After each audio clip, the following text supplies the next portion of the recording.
BNP chairperson Begum Khaleda Zia FR care হাসপাতালে চিকিৎসাধীন রয়েছেন। খালেদা জিয়ার ভেন্টিলেশনে রেখে চিকিৎসা চলছে বলে জানান তার চিকিৎসক।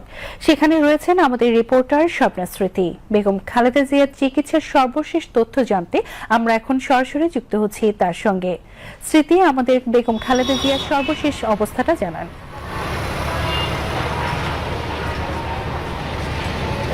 শারমিন, আপনাকে ধন্যবাদ। আপনি জানেন যে আমি এই মুহূর্তে অবস্থান করছি এভার কেয়ার হসপিটালের সামনে এবং আপনাকে জানিয়ে রাখি যে বাংলাদেশের সাবেক প্রধানমন্ত্রী এবং বিএনপির চেয়ারপারসন বেগম খালেদা জিয়া কিন্তু এভার কেয়ার হসপিটালে গত 25 দিন থেকে কিন্তু চিকিৎসারত অবস্থায় রয়েছে এবং চিকিৎসকরা বলছেন তার শারীরিক অবস্থা এখনো অপরিবর্তিত, অর্থাৎ এখনো তার শারীরিক যে অবস্থা সেটা কিন্তু তার কোনো পরিবর্তন ঘটেনি, যার কারণে তাকে বেশ কয়েকবার বিদেশে চিকিৎসা নেওয়ার জন্য পাঠানোর কথা থাকলেও কিন্তু এখন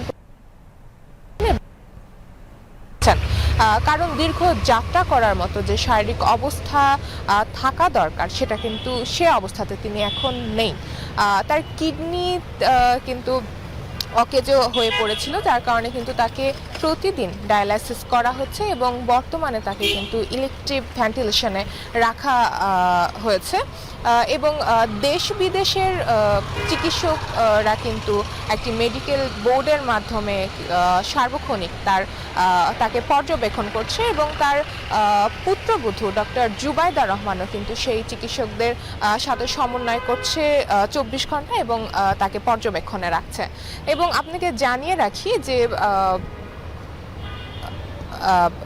তত্ত্বাবধায়ক সরকার কিন্তু বেগম খালেদা জিয়াকে যে ভিভিআইপি ঘোষণা করেছেন এবং তারপর থেকেই কিন্তু এভার কেয়ার হসপিটালের সামনে যে নিরাপত্তা কর্মী রয়েছে সেটি কিন্তু আরও জোরদার করা হয়েছে।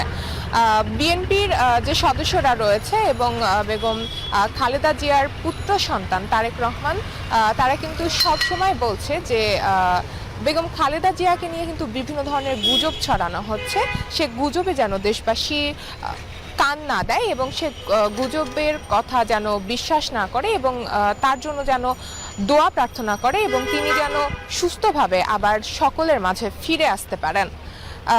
শারমিন, এই ছিল আমার কাছে এভার কেয়ার হসপিটাল থেকে সর্বশেষ। ধন্যবাদ। ধন্যবাদ স্মৃতি।